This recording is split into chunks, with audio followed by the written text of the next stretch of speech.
नमस्कार, knocking-news.com में आपका स्वागत है। मैं हूं गिरजेश वशिष्ठ। नीतीश कुमार ने जातीय जनगणना के कुछ आंकड़े जारी कर दिए। एकदम क्विक से भी क्विक वाले आंकड़े आए। इन आंकड़ों के आने के बाद इस देश की राजनीति क्या करवट लेने वाली है, किस दिशा में जाने वाली है, इन आंकड़ों का क्या मतलब निकाला जाए, इन आंकड़ों पर विश्वास किया जाए या ना किया जाए, इन आंकड़ों पर विश्वास किया जाए या ना किया जाए, इन दोनों ही चीज़ों से क्या फ़र्क पड़ेगा। आज बहुत सारे इसके पहलू हैं उनको देखेंगे और उन पे बात करेंगे। कहीं मत जाइए, चैनल को सब्सक्राइब कर लीजिए। मैं अभी हाजिर होता हूँ।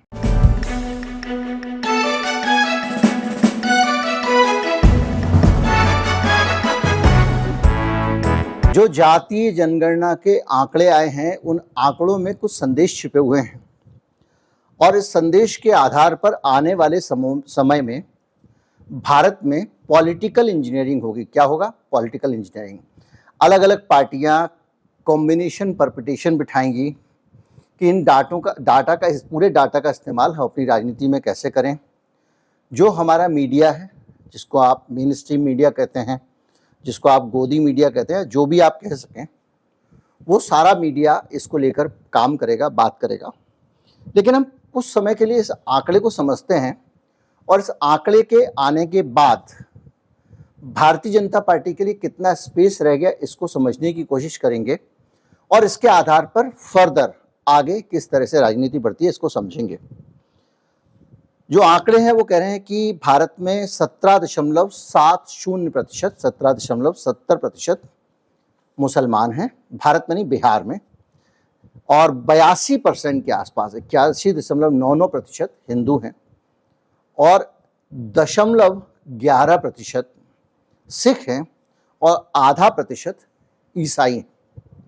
जो कॉम्बिनेशन है उसके हिसाब से भारत में हिंदुओं की संख्या 80% के आसपास।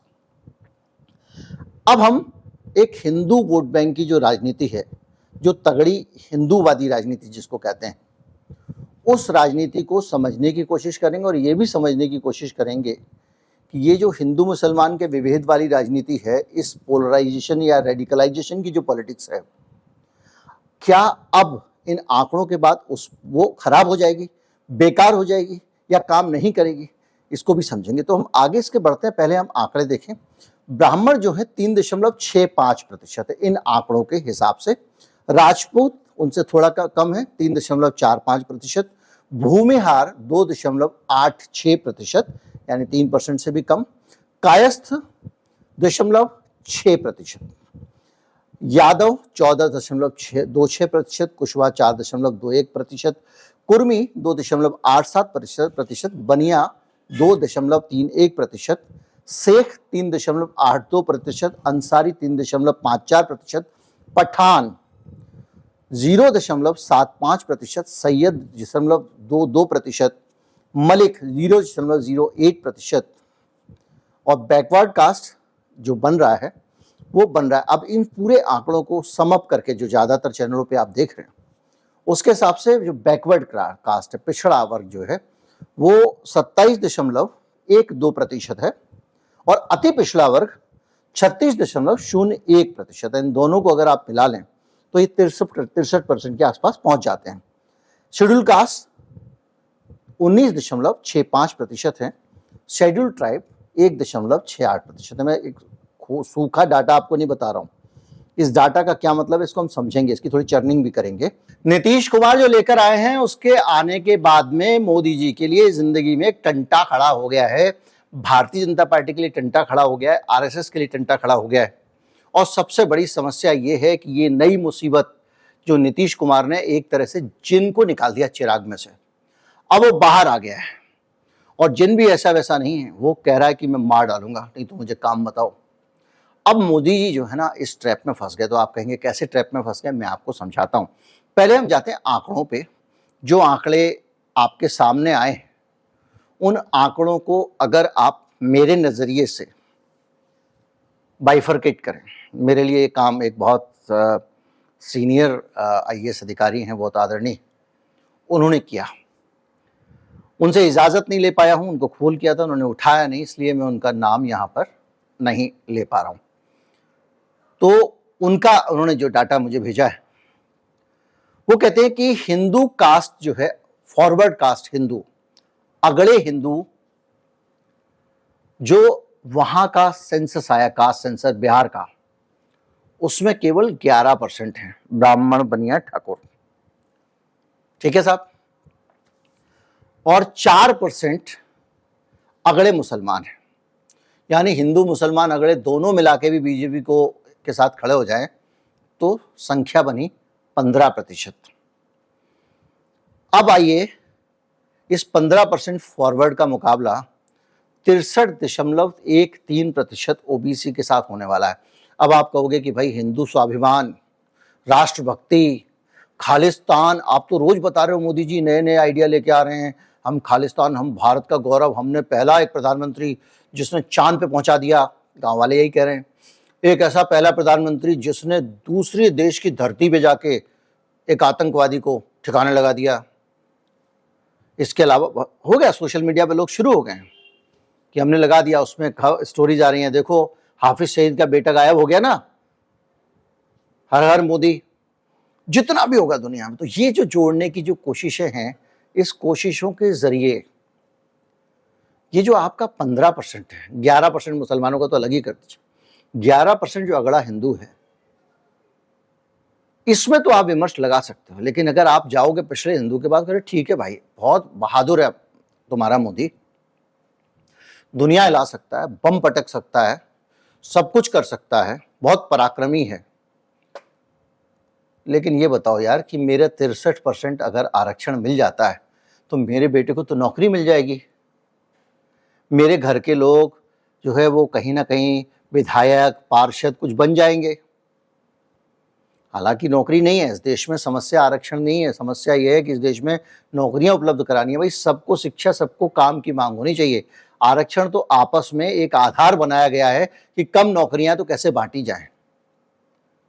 घर में अगर 10 खाने वाले हैं और 4 रोटियां हैं तो आप हिसाब लगा रहे हो, भाई ये मोटू है, ये ज्यादा खाता है, इसको यार ना 2 रोटी दे दे बेटा, तेरे को तो रोटी अच्छी नहीं लगती, तू आधी ले ले, आप ये कर रहे हो। लेकिन सबके लिए रोटी होनी चाहिए, ये पहली प्राथमिकता आरक्षण के मामले में। जो नहीं, सरकारी नौकरियां खत्म कर दी गई हैं और प्राइवेट नौकरियों में आरक्षण मिलने का सवाल नहीं है, वो बहुत दूर की कौड़ी है। अगर आप उसके लिए जाएंगे तो सरकार जान दे देगी, क्योंकि कॉरपोरेट और पूरी दुनिया के पूंजीवादी जो फोर्सेस हैं वो कभी इसकी इजाजत नहीं देंगे कि सरकारी नौकरियों के साथ साथ प्राइवेट नौकरियों में भी आरक्षण हो जाए। यानी जो भी है, लेकिन ये सूतना कपास हो, लेकिन जुलाहो में लट्ठम लट्ठा तो है ही। तो 63% ओबीसी कहेगा भैया साडा हक ऐथे रख, जिसकी जितनी संख्या उतना उसका हक। ये काम अब सड़कों पर होना शुरू होगा। सड़कों पर कैसे होगा, कोई कल्पना की बात नहीं, हमने अपने देश में देखा है। इसी देश में जब मंडल कमीशन लागू किया था, वीपी सिंह प्रधानमंत्री थे, तो कितना मंडल कमीशन विरोधी आंदोलन हुआ था, कई नौजवानों ने आत्मदाह कर ली थी। लेकिन उतना ही उसकी प्रतिक्रिया में पिछड़ों के अंदर कंसोलिडेशन हुआ। अब अगर ये 11%, चूंकि ये जो 11% है ना, ये राज करने वाली कौम है। ये 11% जो हिंदू अगड़ा है, ये अलग अलग मंत्रालयों में बैठा हुआ है, ये सचिवालयों में बैठा हुआ है, ये अखबारों में संपादक होता है, ये बड़े बड़े पदों पर होता है। तो ये आदमी अपनी तरफ से दांवपेच बहुत करेगा। लेकिन फिर भी साहब 89% आबादी से कैसे जीत पाओगे? तो वो 89% आबादी चाहेगी कि उसको उसका प्रतिनिधित्व 89% मिले। संविधान कहता है 50% से ऊपर हो नहीं सकता। तो सड़क पे जो आंदोलन होगा वो आंदोलन होगा कि भाई साहब 63% तो पिछड़ों को दे दो। अच्छा, दलितों का आप कम नहीं कर सकते, SC ST का कम नहीं कर सकते, क्योंकि संविधान में वो एक तय है कि इतना आरक्षण आपको देना ही पड़ेगा। तो मामला जाके फंस गया। मामला फंस यहां गया कि अब आरक्षण की मांग को लेकर बहुत सारे लोग सड़कों पर आएंगे, और जैसे जैसे सड़कों पर ये आंदोलन होगा वैसे वैसे जो हिंदू हित रक्षक, मोदी सहस्त्र नाम वाले जो लोग हैं, जो मोदी जी को महान है, कोई कहता है सुपरमैन है, कोई कुछ कहता है, कोई अमित शाह को चाणक्य कहता है, ये जितने लोग हैं ये एक एक करके धीरे धीरे करके अपनी जाति वाले हकों की लड़ाई में, अपने समाज की हकों की लड़ाई में, रिजर्वेशन की लड़ाई में जुड़ते चले जाएंगे। और उस लड़ाई में जुड़ने का मतलब यह है कि मोदी के खिलाफ खड़े होना। किसान आंदोलन में बड़ी संख्या में जो कट्टर मोदी समर्थक थे, उनका रुझान और रवैया बदला सरकार के प्रति। और अब मांग क्या होगी? आरक्षण बढ़ाना। अब मोदी जी का धर्म संकट समझिए। आरएसएस दलित के साथ भोजन कर लेगी। आरएसएस अति पिछड़े को पिछड़े से लड़ा सकती है। आरएसएस कुछ मोदी जी खुद को पिछड़ा बताकर, पिछड़े के साथ अन्याय होकर कह के प्रतीकात्मक और भावनात्मक तरीके से तो पिछड़ों को, दलितों को एड्रेस कर सकते हैं। अभी भोपाल में बोल दिया जाति के नाम पर बांटने की कोशिश कर रहे हैं, ये तो कर सकते हैं वो। लेकिन ये जब मामला आएगा हक देने का कि 63% हमको रिजर्वेशन दीजिए और गांव गांव, शहर शहर ये मसला उठेगा, तो भैया इस देश में कोई भी अपनी जात से बाहर नहीं जाता है।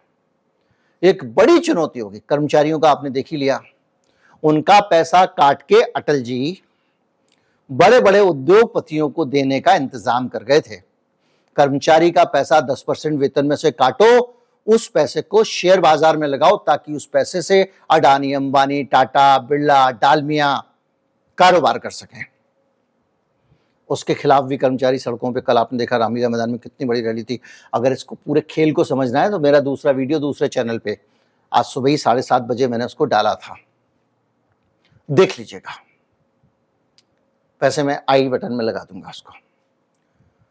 तो ये एक बड़ा खेल है। और इस खेल में क्या है? इस खेल की राजनीति शुरू होती है इंडिया गठबंधन बनने से। राहुल गांधी का जो ब्रेन है वो इसमें पीछे है। सबसे पहले उदयनिधि के पास से, उदयनिधि स्टालिन के पास से एक मसला उठता है जिसमें दलितों के ऊपर अत्याचार की बात कही जाती है। सनातन को खत्म करना चाहिए क्योंकि वो अत्याचार की जड़ है। उसके बाद सनातन के समर्थन में भारतीय जनता पार्टी एक इंजीनियरिंग में लग जाती है। दिल्ली में जो रामलीला होने वाली है उसको लेकर रामलीला कमेटियों ने कल फैसला किया है कि एक पुतला सनातन विरोधियों का भी जलाएंगे रामलीला में। आप देखिए रामलीलाओं को कैसे पॉलिटिसाइज किया जा रहा है, कैसे राजनीतिकरण हो रहा है। सनातन धर्म के खिलाफ बोलने वाला कोई भी ताकत हो, कोई भी व्यक्ति हो, अगर देश में है या विदेश में है, जो भी बोलेगा उसको रामलीला कमेटियों ने निर्णय किया है।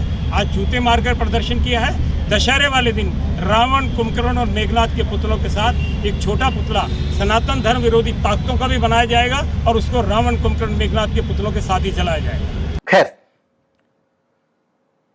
तो वो जो पॉलिटिसाइजेशन हो रहा है राजनीति में, रामलीला का वगैरह वगैरह, वो जो बात हो रही थी सनातन को बचाने वाली, वो तो पूरा का पूरा आपका चिंतन यहाँ दलित बनाम सवर्ण, बहुजन बनाम सवर्ण, पिछला बनाम बीजेपी में ही कन्वर्ट हो रहा है ना।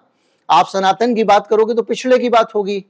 राहुल गांधी लगातार महिला आरक्षण में पिछड़ों को दो, यहाँ पे अब जो महिला आरक्षण आया था पिछड़ों को बांटने के लिए स्त्री पुरुष में, लेकिन जाति का जो सेगमेंट है और जो एक सेंटीमेंट है वो बहुत हाई होता है।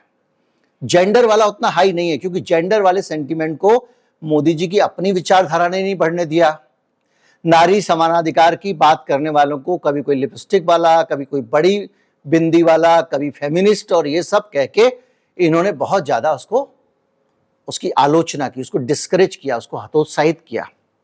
इनके लिए जो आदर्श स्त्री होती थी वो समान स्त्री नहीं होती थी, वो हक वाली स्त्री नहीं होती थी। वो तीज पे बड़ी सी मांग भर के सुषमा स्वराज जो घर पे आयोजन करती थी वो एक आइडियल था, ऐसी बनो। इसरो में महिलाएं जो साड़ी पहन के, कुछ महिलाएं आई थी, उनकी एक सेल्फी उठा ली कि देखो इतनी बड़ी वैज्ञानिक साड़ी पहन के रहती हैं। तो आप एक तरफ वो महिलाओं को आपने कभी बढ़ने नहीं दिया, महिलाओं का विमर्श आपकी आइडियोलॉजी में फिट नहीं होता था, तो आपने महिलाओं के हक वाला सेंटीमेंट खड़ा नहीं होने दिया। अब आज आप महिलाओं को रिजर्वेशन देके क्या सोच रहे हो कि वामपंथी महिलाएं जो बराबरी के लिए झगड़ा करती हैं, लड़ाई करती हैं, झगड़ा क्या मतलब सड़कों पर आती हैं, समानता की बातें करती हैं, वो आपके महिला आरक्षण के लिए आपको वोट देने आ जाएंगी। लेकिन हाँ, महिला आरक्षण के अंदर पिछड़ों को आरक्षण नहीं मिला, ये जो गेम प्लान है इसमें आप चित हो गए। अब आप सोचिए, कर्मचारी तपा हुआ है, ओपीएस मांग रहा है। ओपीएस आप दोगे, मुझे पता है, आप देख लीजिएगा। ओल्ड पेंशन में कुछ ना कुछ इनको करना ही पड़ेगा। ऊपर से पिछड़े, और जैसे जैसे माहौल ये गर्म होगा वैसे वैसे ये पिछड़ों के हक की लड़ाई आगे बढ़ेगी। और अगर आप पिछड़ों के हक की लड़ाई में रिजर्वेशन देते हो तो आइडियोलॉजिकली बीजेपी को अपने से 10-20 कदम पीछे हटना पड़ेगा, क्योंकि आप हिंदुओं के बीच में कोई जाति बंटवारा चाहते ही नहीं। आपकी पॉलिटिक्स ही है, कौन सी पॉलिटिक्स है? पोलराइजेशन की, हिंदू बनाम मुसलमान।